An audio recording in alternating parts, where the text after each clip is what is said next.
Lord. There we go. All right, we are back today. We have Tyrone Kinchen on here, going to talk about his upcoming kickboxing match with Eric Monn, and with Tyrone is his manager, Tyler Aarons, also good friend to all of us. So, what's up, guys? Oh, just out here living, and enjoying every day. So we talked to William Honecker. I'm finally going to say it right for once. Yes, you are. I love that we for you. We talked to Preston Dyer. We figured out how to say all their names. Something else we figured out, both these guys are on the card. You guys are all really good friends. I didn't know you guys were all living together now, training, out of the same house, kind of working together. That's awesome. Almost but Preston, yes. So Preston, he's got too many kids. You can't bring all those kids in the house. I know. You ran up too much. You'll need to build on like 8 more rooms. You need a bigger house to move Preston in. Yeah. Oh my God, you need a mansion. Yeah, you need a mansion. I'm fortunate to only have one. My daughter's actually here now. She just walked in the room. She's like, "Dad, your phone's dead." See, is that the ultimate goal, though? You're eventually going to upgrade to a mansion and then start a cult, bring all your families in there? Yes. More like a castle. We're more castle. More like a castle. I want to get back to my Irish roots. Now you're speaking my language. Yeah. I got one question for you. Who's the house mom? Definitely Tyrone.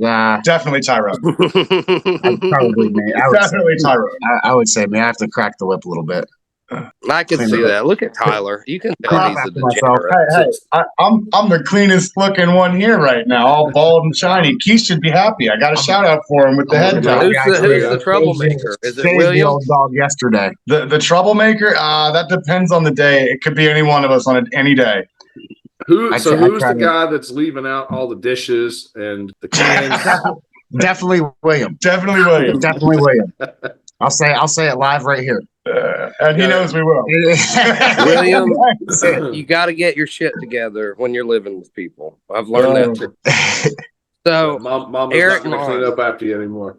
Let's talk a little bit about the hairiest man in kickboxing, Eric Monn. I'm not even gonna lie. I watched his fight, and I was very impressed. He brings skill. He's a heavy hitter. He's a stubborn fighter, and those are the kind of fights I like. Well prepared. I got a good game plan going. I'm just gonna try to keep the distance and keep him back, and gonna put on a show. I come to put on a banger. I'm stepping into a new sport, and it's exciting. I don't got to worry about grappling, and I feel like I can comfortably showcase my striking a little bit more comfortable. I feel like every time I get into MMA, it's like you got that fear. Is this guy gonna shoot? I'm gonna blast a 1-2 and get dumped on my head. So like that element's completely gone. So I'm excited to get in there and just actually stand and bang. It's not often that you can come into a fight, at a higher weight class like this, at only 5'11", and have a major height and reach advantage. I know, it's crazy. I'm always the short guy. Yeah, I'm always the small guy, and even in my last welterweight fight, dude had me by an inch. So it's like what I'm experiencing. No matter where I'm at, like the higher the competition, sometimes the bigger the guys. And in this case, it's just like you got Eric Monn, and he's very short. He's very short. What's crazy is he has a win over a 6'6" fighter in a boxing match. I watched that. That's fight. Beautiful. Yeah. I watched that fight.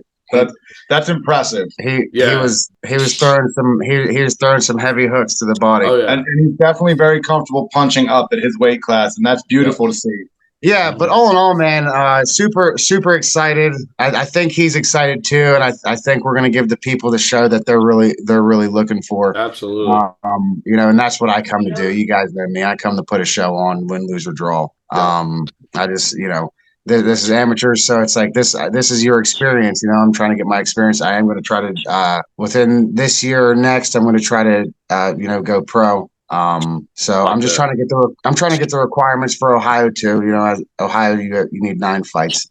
West Virginia, I believe they just went to 4. So technically I could go pro, but I want to get the experience, man, and this is the best way to do it. I love coming out to you guys' shows and performing. And can we talk about how Bridgeport was probably one of the nicest venues we've been at? Bridgeport is by far my favorite venue. And we can't wait to see you guys in Bridgeport again in June. Yeah, we're looking forward to that, man. It's funny. The place isn't exactly like set up for this type of event, but the people there, Chase Roby and his team, they do a great job of working with us and getting it set up, and just turns into an amazing show. And you go into this room that's got it's just a big open room with 6 basketball courts. And then we turn it into fight night. So it's pretty wild. It's one of my favorite places to go to. The town is cool too. I was actually impressed with the size of Bridgeport. I thought Bridgeport was a small area, and we got there, I was like, holy shit! It was a mind blowing experience. Yeah. We were all in the same mindset coming up. Me, him, and William on the way there. We were like, man, Bridgeport's gonna be small as hell. Yeah. It's gonna be another Hearts West Virginia thing. And to our surprise, first Bridgeport's enormous. We stayed, and I smoked a blunt out front of the FBI training center. I was like, holy shit, the FBI headquarters is right there. Help this man. Edit it all out. Edit it all out. He didn't say that. No, they already heard you, man. They're listening. Anyway. They don't care. Biggest criminals in the world is the FBI. I don't give a shit. People don't realize I've got my tinfoil hat on under this. I know. I see it. I got mine on under here. The hair keeps that shit. That's what the hair's for. Yeah. I always wondered. That's one of my next questions. I always wondered if that was a wig, and now we know. It is. It's glued in. It's a scalp. I have a guy in Parkersburg, South Side. Just went with like tinfoil flakes all through the hair. If that would get the job done. It would work. It's same logic. Yeah. So you're going from one of the nicer arenas. Now we're going to a small one, but this place is beautiful. We saw some pictures of the convention center, and it does look like a gorgeous space. It is a very, very pretty venue. You know what it reminds me of? Like the size of it, it reminds me almost of the UFC Apex. Like it's really intimate, but it's really classy. It's one of my favorite venues we've been to, actually. Yeah, I liked it. And I like being on all you guys' shows. It doesn't matter where it's at, whether every fight for him it's been a good show, and it's been a good time coming out and seeing the NLC guys, and even the Hearts West Virginia fights. I want to talk about how you guys have grown in the last 2 years. You guys have exploded. I honestly. Any guys that I meet in the gym that are trying to fight, I usually tell them look, a good place to start is NLC. They're doing big things. They're growing, and think about it. There's a bunch of young guys in the gym at Doghouse, and which has been pretty much became the primary gym. So shout out to those guys, Mike Shepard and all them. Just all the fighters. We got some of the top-notch fighters in Parkersburg, coming out of Doghouse. So working in with them guys has been really great. I know it's a boxing gym, and I'm not a boxer, but just getting that little bit of edge it's definitely gonna help me once I get back into MMA, because it's gonna give me that skill I need and that advancement in striking that a lot of guys in MMA might not have. People who don't know, they see Mike Shepard as this very accredited boxer. He fought Tarver, he fought James Toney, but the guy was a state champion wrestler back in the day. Yeah. He's also got an incredible MMA acumen. He's had a great career there, and he's had a great career in kickboxing. The dude's done it all. It's amazing.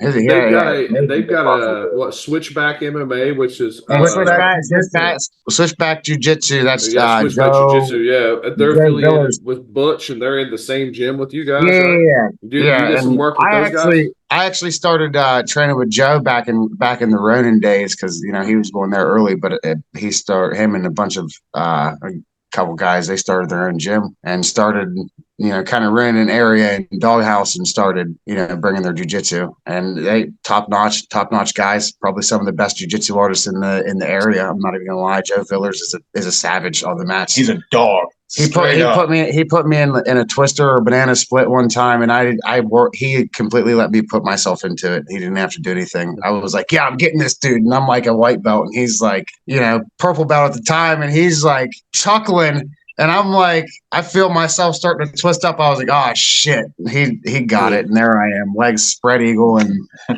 not feeling good. It was a bad time. It wasn't a good time. Legs spread eagle and not feeling good is the name of my next album. I love it.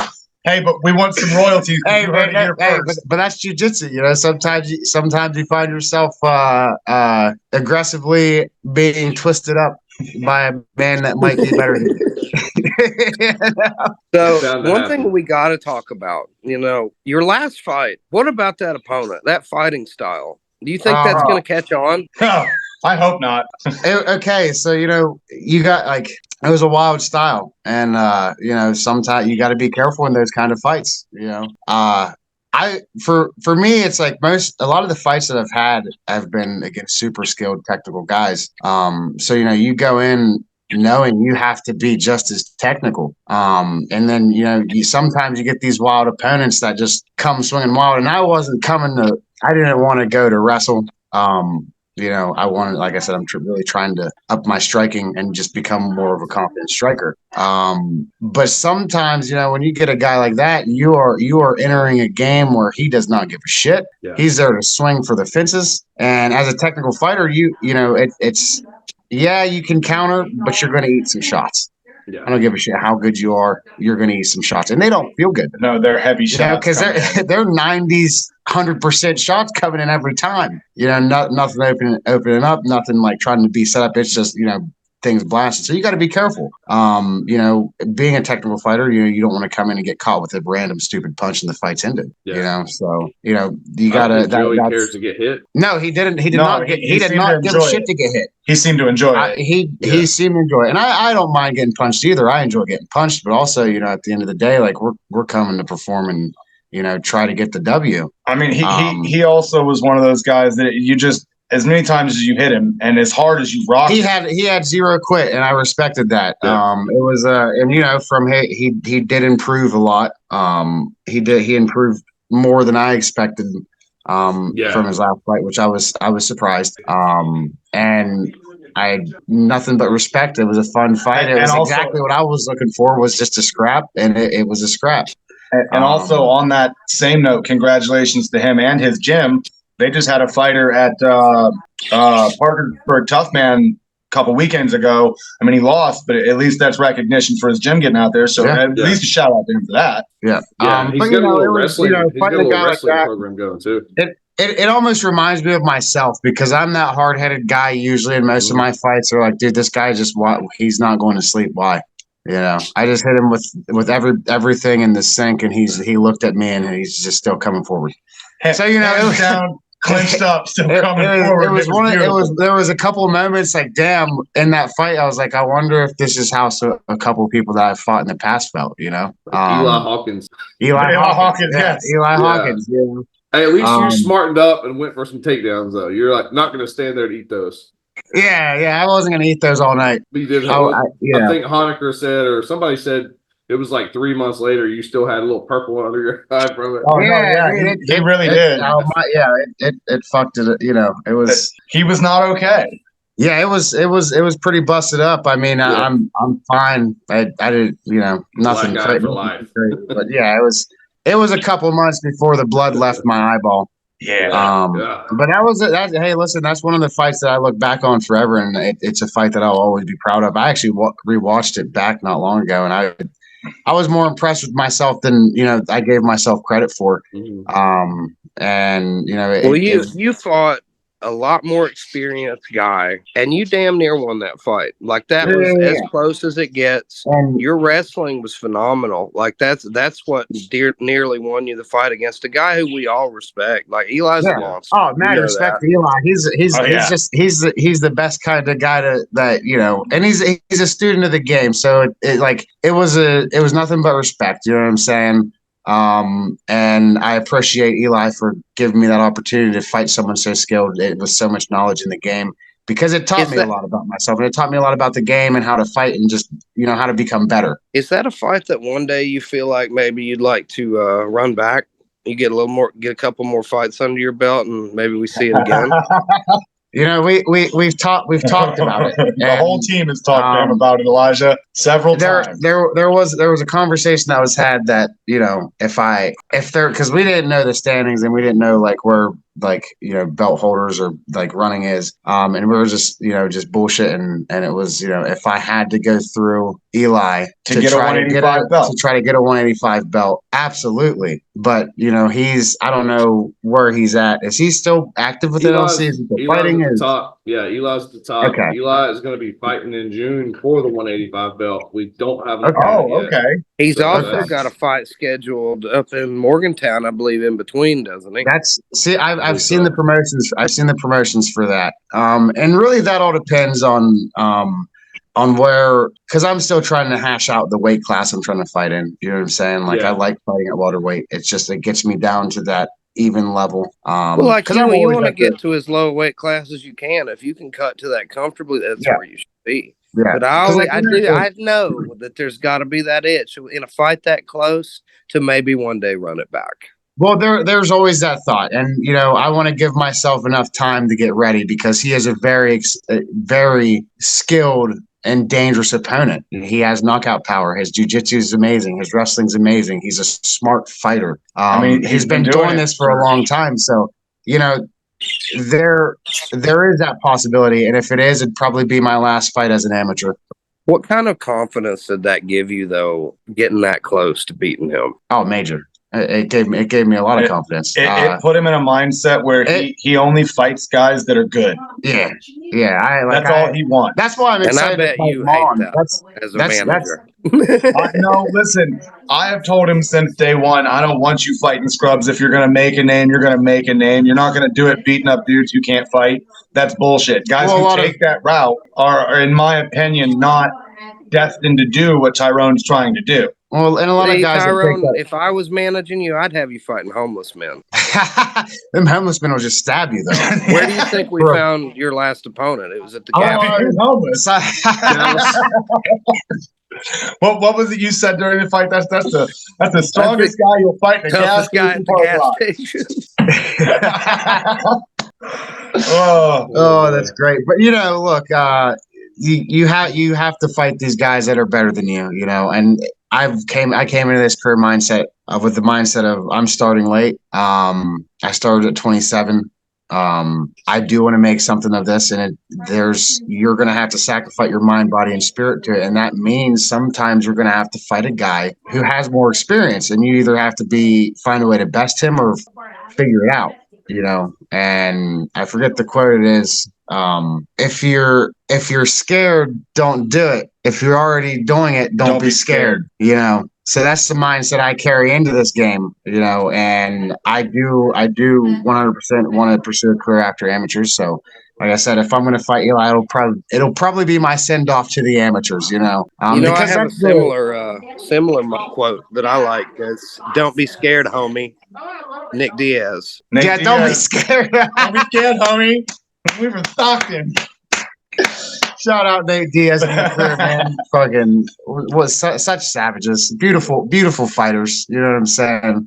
They made the sport just they took the sport by the balls and did whatever they wanted with it for a time. I'm sure you guys saw the fights last night, didn't you? No, I didn't. I actually did. I'm glad I did. Oh my God. Well, there goes my segue. There goes my segue into talking about Volkanovski getting absolutely demolished. Well, see, but in doing that, you're breaking our spirits because we're both huge Volkanovski fans in this house. Oh, it broke my heart. I'm a big fan of him. It's Sean Strickland and Volkanovski all the way. I think Topuria is special. I think he might be better than Conor was at 145. We all knew that. That was their second time fighting, wasn't it? No, that was the first time they fought. Topuria is undefeated and melted him, dude. He's got more power than I've ever seen at 145. Well, Topuria, dude, his combos are ridiculous.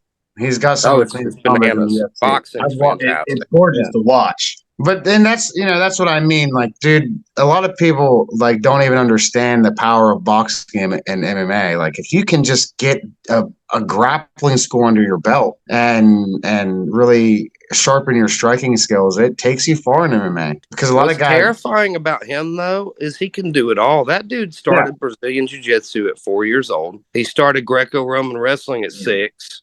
Yeah, and look at what a phenomenal striker he is. Jesus Christ. I don't think anybody's going to. Where is he from? But this is a huge digression from your interview. I just assumed you guys are super fans. They've seen it. They'll be able to talk to me about it. I am. We normally do catch the fights. Just last night it was hectic with all the kids at the house. We had all the kids at the house for the first weekend, and just crazy. You got to put them in like a playpen and just make them watch it. Make them watch the UFC. Usually Bella, my daughter will watch UFC with me. Just yesterday, she was more or less wanting to just do her own thing. So I was like, you know what? Don't I know how that is. Yeah.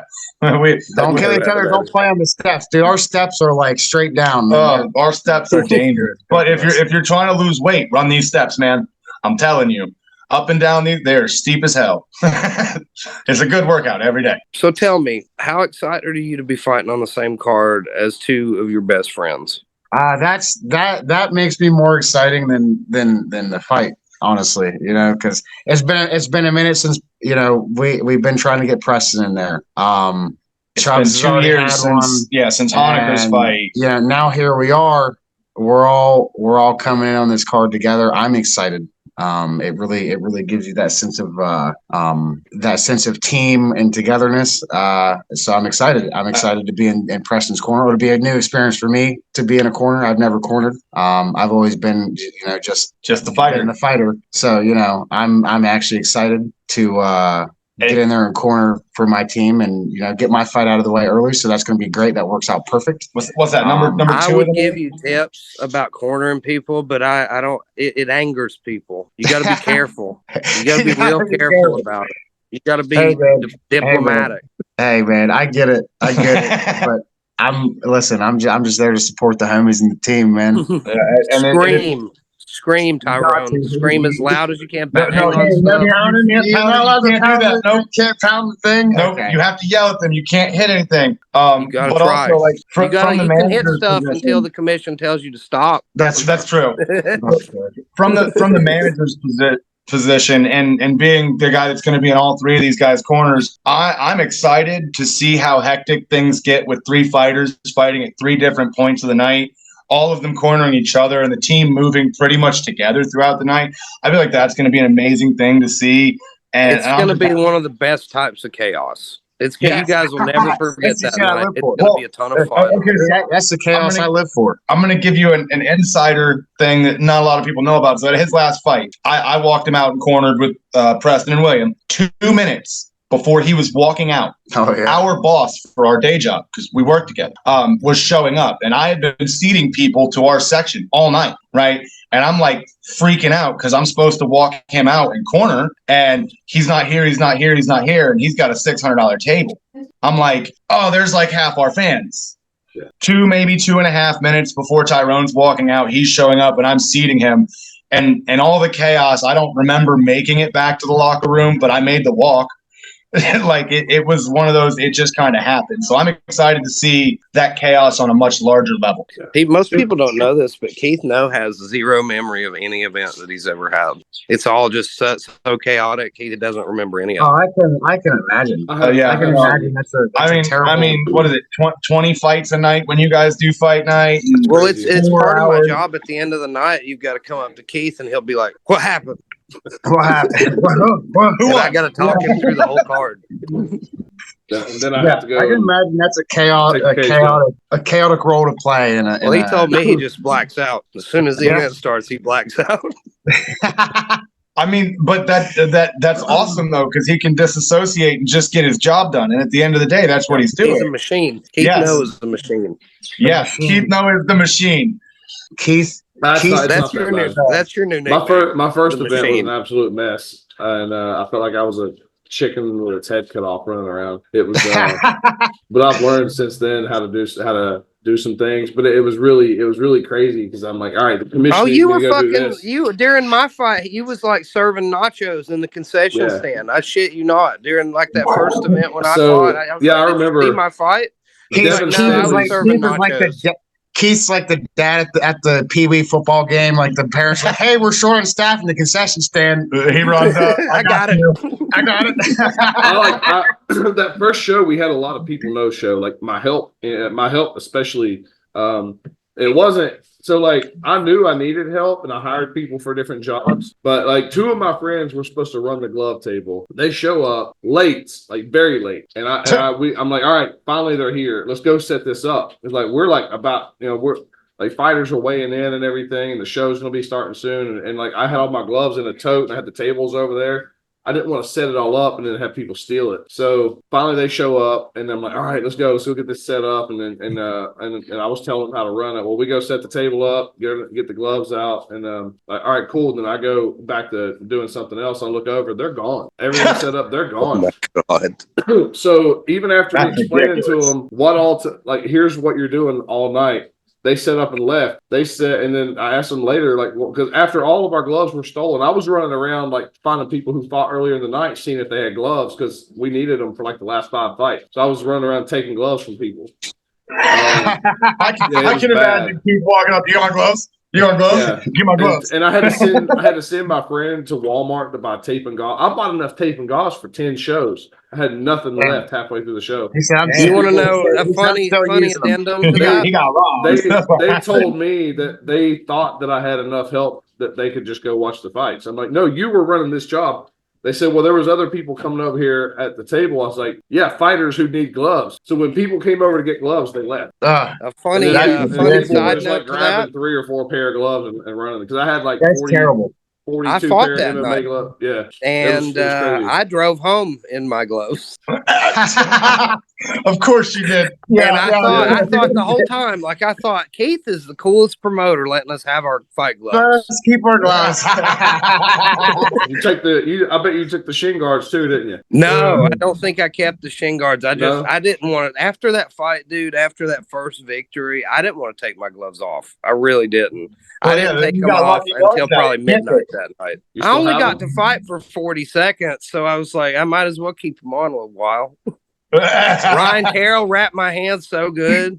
Dude, Ryan does wrap hands very. He's one of my favorite hand wrappers. I'm not sure if he's going to be at the next event or not. He's gotten extremely busy in the last few months with a new job. I don't know if he's going to be there.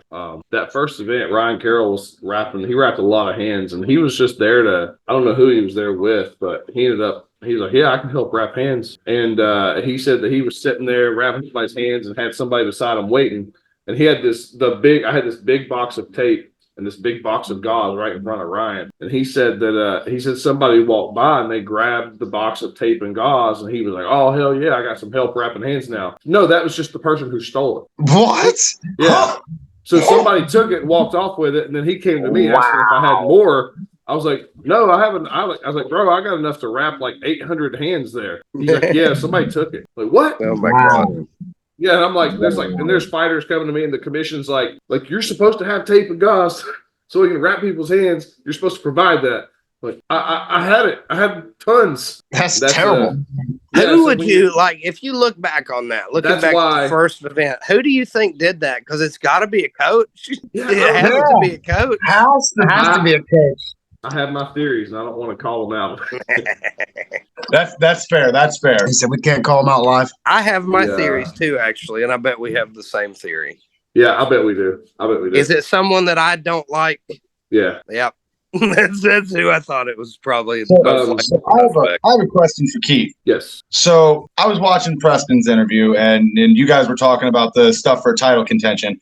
Who is your current 170 belt holder in MMA? It's Elijah 2019. It is vacant with 2019. Czar Parrish as the number 1 contender, and we're trying to match Czar for June. Now that's a fight. Tyrone Kinchen versus Czar Parrish. That's a good fight. I am always excited to see Czar on any card that we've been at. It's amazing. He comes out and puts on a beautiful show. He's a very skilled athlete. From a managerial point, I'm just mad he's not one of my guys. Yeah. Czar Parrish is a guy I've been keeping my eyes on, man. He's a grown fighter. He's very talented. I was very impressed with his last fight. He's a very good wrestler. So I would definitely have to get back on the match. I haven't been doing jiu-jitsu lately. Like I said, I've really been just focusing on kickboxing, boxing, and MMA stuff. I'm really trying to find a wrestling club to get into. There's just none around here. I think the closest one's like Morgantown or something like that. Yeah.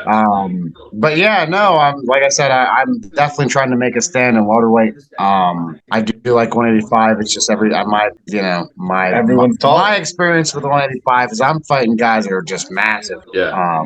And it's only going to get worse. The higher you go, if you hit pro at 185, it's ridiculous. Yeah, you got guys like Alex Pereira. Yeah. You know what I'm saying? 6'4". They walk around at 220, cut down to 185. That's normal for them. I remember when I was a kid watching UFC, dude. I remember 185 was like 6 foot. Yeah. Tyrone, I would say now you've got guys UFC like Neil Magny, who's at 170 and 6'4". Yeah. There's guys and there's guys that are walking around the same weight as Tyrone that fight probably 145 and 155 at UFC. Absolutely. Yeah, they cut down, and they do that in like a week. They do it regularly. It's just a part of their routine for them. I try to cut my weight. That's one thing, amateur though. I wouldn't worry about cutting yourself to death. You've only got so many weight cuts in the tank. Yeah, you know what I mean. It takes so much out of you. Don't worry about cutting too much now. And like you talked about going pro, I'm going to give you my sage advice that I give any young fighters: don't rush perfection. You got a lot of talent. Like if I thought you sucked, I'd be like, you should go pro right now, make some money. Dude, you're good. You're good. Like, take your time. Don't rush it too much because you got a solid career ahead of you. How old are you now? I just turned 30 last year, so you know. Oh, never mind. You're over the hill. Yeah, I'm over the hill. He's not quite over the hill. See, he's just now. Dude, I'm telling you, 30 years old, you're in your athletic prime. You got the world by the tail, dude. I got screws loose anyway. That like even if I didn't make a career out of it, you know, just spiritually, I gotta fight. You know, on a spiritual level. You know, I am a pagan. I follow the Norse gods, so like, you know, it's in my Odin would not be pleased if you didn't fight. Exactly. He wouldn't. And none of the gods that I follow would be pleased if I didn't fight. You know, and I a lot of the times I do it for them, and it's my way of worship and giving back. So this is his church. It is. Being in the gym, fighting, sparring, you know, getting bloody, getting bruised, getting battered up. Like that is me giving to my gods and sacrificing part of myself to, you know, my beliefs. I can relate to that. Training is the only thing that made me feel spiritually free. At any time in my life. Like I feel connected to the sport. I think anybody like us, we're students of the game. We love it so much. Like it's got to be a part of my life. If it's not, I don't feel right. I don't feel good. If I go 2 weeks out of the gym, I feel He's telling me how he feels out of shape. It's like 2 weeks out of the gym. He's like, bro, I feel sick. I'm out of shape, and it's road rage on the way to work. Yeah, you don't feel like the same person. I feel like I'm out of shape. I think this sport teaches you to endure. It teaches you to endure normal, everyday shit that normally would get to you. It's not as big a deal because somebody's going to be punching you in the face later. You still think perspective. I got bigger problems to worry about. I gotta avoid a concussion tonight. You know, I feel like I've heard him say those words though, Elijah. So it's just beautiful to have somebody else be like, yeah, that's pretty much exactly what you're thinking. We're the same type of people. All us nut jobs that are in this sport, like we do it for a reason. Well, people don't know how to take us, you know, because most of the time we're the calmest people in the room, you know. And then you get punched in the face. And then I mean, we don't start shit. We're always calm. I'm such a calm person, right, Keith? I am too. Honestly, fighting has been the best outlet I've ever found in my 30 years on this planet. Before fighting, I was a little bit of a hothead, and then I got into a gym and fell in love with it. Started taking fights, and now here we are. You know, it's something that like I'm very proud of, and I pride myself on. Now you're cool head. Yeah. Yeah, I'm very level-headed, very, very just, you know, able to, you know, I'm able to walk away from a situation now because I don't have the energy or time. Did you ever consider, though, that it's the hair that's making your head so hot? Every now and then when it's like 95 degrees in the summer, yeah, I'm like, damn. Dude, I gotta shave this. Today's the day. Today is the day. It's going on.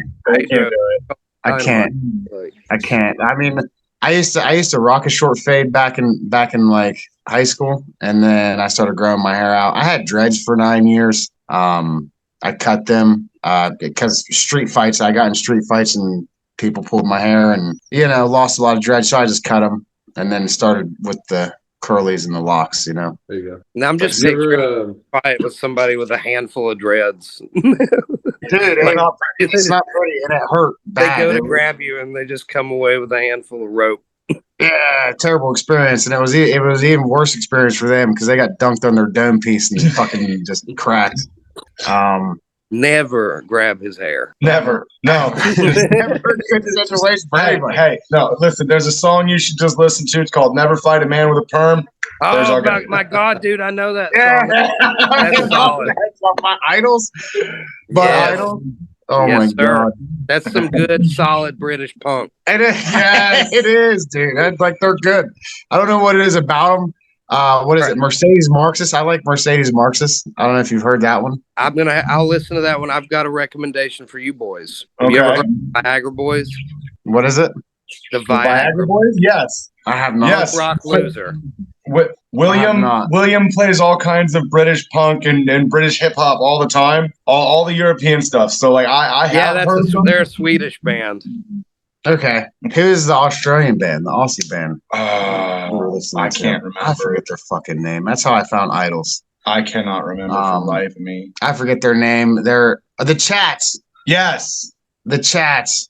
I don't know if you're the Chats. I used to, I worked at a hotel. I was a front desk clerk. And there was this insurance agent who seemed like totally straight up, like cool, like, 9 to 5 dude. He would come in. We started talking about music, and that's how I discovered idols. He came in one day. He's like, "You got to hear this song," and it was "Never Fight a Man with a Perm." Oh, dude! Listen. So the first time I heard that song, him and William played it in the car, and I was like, "Bro, this song is it's perfect." It just gets you hyped up. Yeah, it's like a hype song. There was a kid that fights from VO2. His name is Teddy Evans. He's got curly hair, and I sent that to his coaches. I was like, if he doesn't walk out to this, you guys are making a mistake. I've tried to talk Tyrone into walking out. I've thought about it. I honestly thought about it. Why won't you? What's wrong with you, man? It would go so hard. Jot it down. Either that or getting out of this life alive with March 9th, Eric Monn is fighting a man with the perm. That is what's happening. Want to fight a man with a perm. That's the perfect ending right there, Keith. I don't think we can get any better than that. I like it. I do have one question. So what would be more of like an ideal victory celebration? If you take Eric out on the 9th, would it be like taking the kids to Disneyland, or more like hopping in a boat with your friends for the weekend and like raiding some monasteries? Raiding monasteries, that one. Just casually have fun. Keith has been fucking sitting on that question since you mentioned Norse mythology. He's been like, "Oh, I have been, wait till they get done talking about music." I tried to ask it like 3 times. I was like, I'll get it in eventually. We're definitely raiding the closest church right off in Kentucky. Well, there you have it, folks. The church in my neighborhood used to get raided, but it was just like for the copper and the speakers. Yeah. It would happen every couple of months, and we'd be like, "Shit, we got to raise some more money to get new copper out of the wall." And call the insurance company. We got modern day Vikings. We got hit again. the copper Vikings. The copper Vikings. Like I said, pulling up in Ford Rangers. Themselves. Oh my God. Yeah, copper Vikings. That would be a good comic book, wouldn't it? It would be. The copper Vikings. Yeah. Or an anime. They all drive Ford Ranger XLTs. They have to. They all got to be green. I feel like this is like a stereotype, but I just judging you guys by your household, I feel like a lot of anime gets watched in that house. Less than you would think, honestly. At one point, a lot more than you would assume, but now, yes, less than you would think. But some anime, I knew it. You can just peg them. You can just peg them by listening. I do Goku taught me my core values, man. I like some anime. I'm not a huge anime fan. Tyrone does not want to be looped in with these guys. He's like, no. Please, look, I like it. I don't know. He's watched all of Naruto. I know because I watched it with him. So you forced him to. I can see what happened. It was not an opinionated. It was not my choice. But honestly, if I'm going to go with anime, it's definitely Dragon Ball Z and it's definitely Death Note. Those are the two faves. Other than that, I'll watch anime for the art style because I like the inspiration from the art, like an artistic inspiration from the anime style. It's very intriguing to me. So, what is Tyrone Kinchen doing when he's not training, when he's not fighting and not working? Honestly, man, just watching history or gaming, playing video games, dude. Being a dad. That's really it. I have a recommendation. You like history, you like gaming, you need to play Age of Empires. Age of Empires. Is it good? Yeah. Is it on Game Pass? He's got a whole group of people that are involved in the fights that play, don't you? Yeah. Joe Perry, Rick Pittman. Is it a world builder? Is it like a civilization builder? Yeah, but it's real-time strategy, not turn-based. So. Oh, wow. Age of Empires 2, that's the one we play. Okay. Set in the medieval period. Ooh. Please join those Age of Empires club. Yeah, we play on I play on PC, but you can play on Xbox. You can also, I think it's a little harder to play with a controller, but you can, Xbox does have mouse and keyboard support. So yes, they do. Yeah. So cool. Yeah, I'll check that out. Man. But yeah, man, March 9th, man, I'm excited. Me and Eric's about to put on a war. Looking forward to it, man. That's a I'm fight gonna go ahead and say it would right have been now. one of the main fights on the card, but Eric is one of our matchmakers, and he's wanting to get back to work helping me with the show. Right, I get it. Well, listen, it works out for me. It works out for me. Because I have a team I need to support, and I need to help corner them too because they've been so willing to help me. So I'm glad that it's an early fight. We get there, we get it out of the way. We're gonna put on the show fight of the night. We're looking for fight of the night. That's what I was getting ready to say. I think this fight, out of all the ones I've seen on the card, has fight of the night potential. Yeah, really. Set the tone early. I'm absolutely excited to fight him because every fight I've watched him in, he brings an energy that's like you just want to fight this man. Well, and like because he's a warrior. He has that warrior spirit, and like he presses forward. He comes at you hard, and I'm excited for that. And he fights exactly like Jack Dempsey. Yeah. Well, I think one of you told Aaron's that, and I was like, it was Keith. Keith told me that. I was like, I'm pumped. But also like hearing other fighters talk about Eric, it's like he sounds like a really good guy. He's one of the matchmakers, announcer, and kind of like honestly talked about like the boogeyman. Like, no, you really don't want that. Well, it's funny though. Like you talked to me 3 years about Eric, I would have said that dude probably shouldn't be in the ring. Right. That's what's crazy. He's come a long way. Like it shocked me how much he's improved. And like if you would have told me you guys were fighting when Eric started, when you started, I would have said you would have murdered him. It would have been terrible. But now this is a fight of the night. This is one of the best fights on the card. I'm excited. For it. The first time we had Eric on the card, we didn't know what to expect. After the fight, Elijah was like, "Yeah, don't ever let this guy fight again." The second time Eric was on one of our fight cards, Elijah was a little upset with me that I'm letting him in there. I'm like, well, dude, he's training. He's training with TJ Hensley now. He's putting in work. It's not that I didn't like worried about the guy because he just looked like that first fight was not indicative of who he was as a fighter. Right. Yeah, but that was Rob. Like I said, I watched his fight. I watched his fight with Colin Caprini, and he pulled out a freaking spinning wheel kick, and I was like, "Holy fuck!" And followed it with a head kick. Oh yeah, that's the crazy thing. Like the dude we knew him, he boxed. I never knew the guy could throw kicks, and then he comes out and he brings that out. And I was like, "Oh my god, yes, let's go!" His fight with Cole Ward. How many times did he knock him down with leg kicks? Oh, it was like 3 times. It was beautiful. Dropping him with leg kicks and then walking away. Dropped him with leg kicks. Yeah. So yeah, I was very impressed, and it's going to be a good fight. I'm excited. And I would have loved to fight Cole Ward. I was looking at that from a ranking standpoint. I seen he was number 4. I was 5. I was like, we got to change that up, and I got to earn that spot. But we'll get that chance. Right now, it's focused on Eric, and like I said, we're going to put on the show of the night. So let's get there. Yeah. Look, we're looking forward to it. And then we're looking forward to getting you back in June, or if not sooner. Absolutely. So, guys, appreciate y'all coming on today. That's all I've got. Elijah.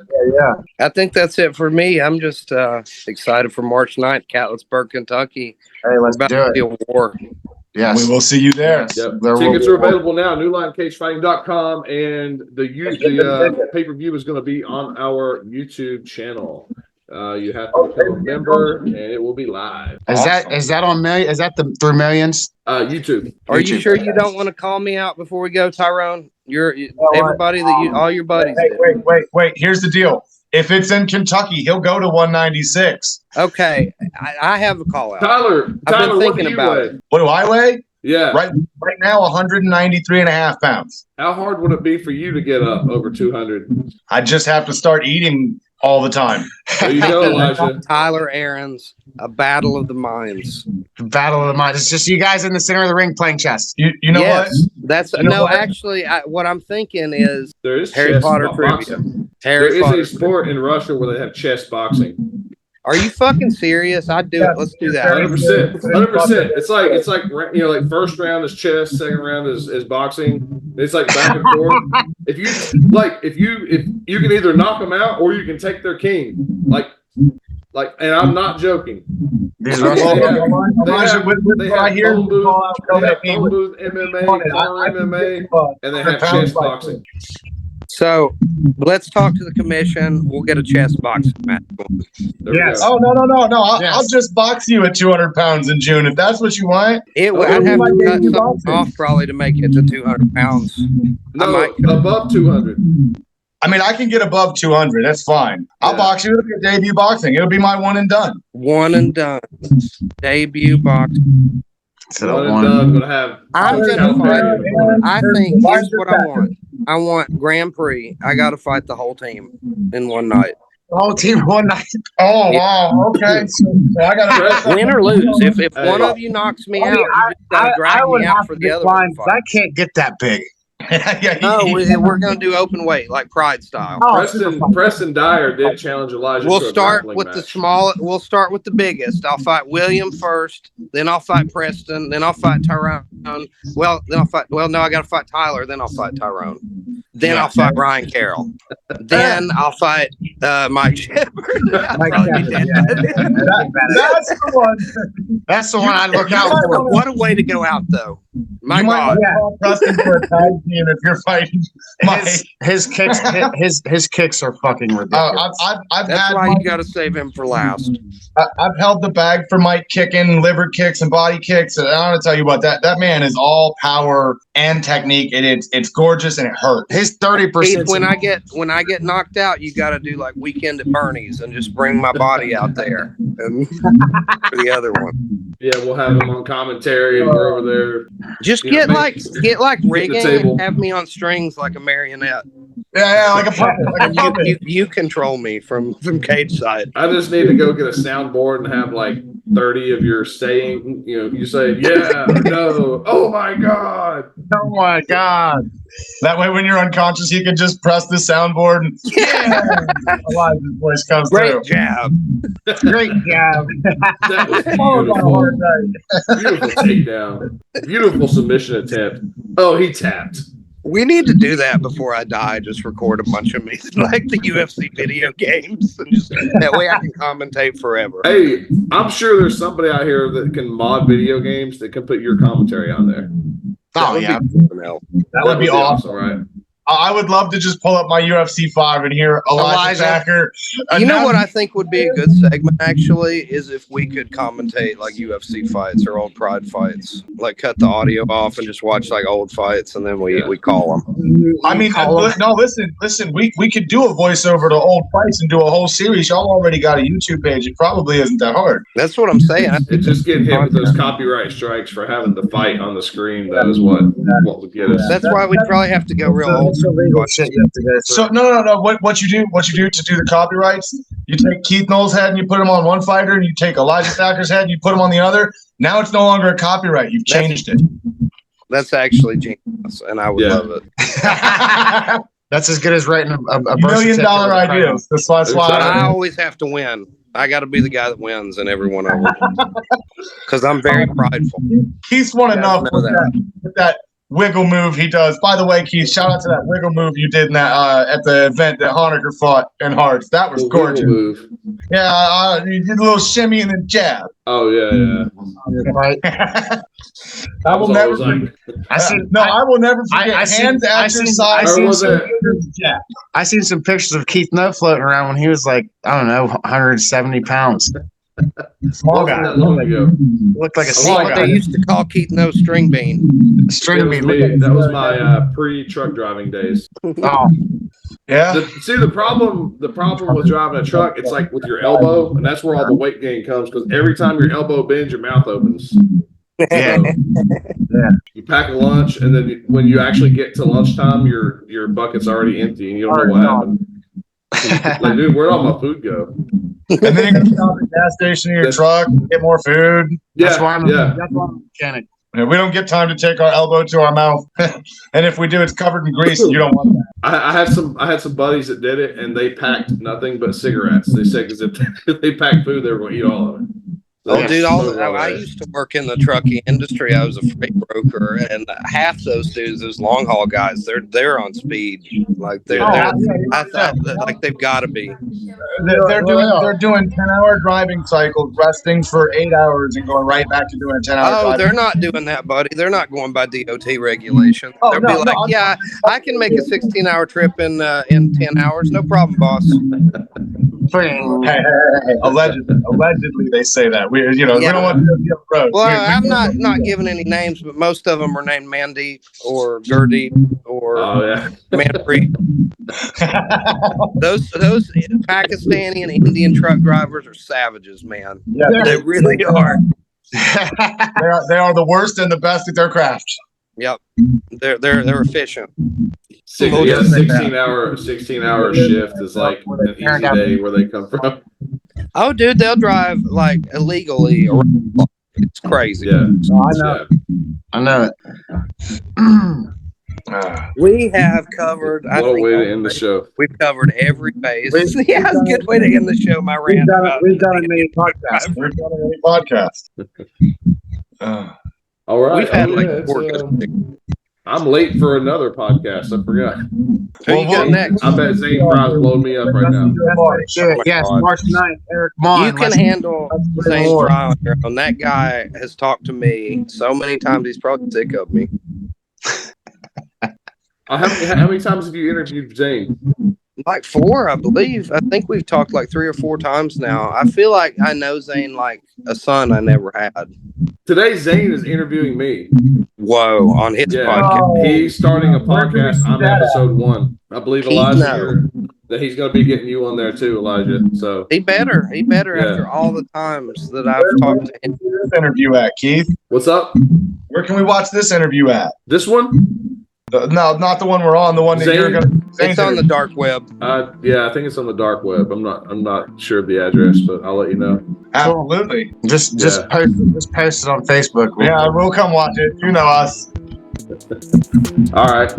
Well, guys, thanks for coming on today. Look forward to seeing you. We've got less than 3 weeks. We have 2 weeks and 6 days. Yes, sir. Being that NLC Cage fighting Mr. Eric Monn.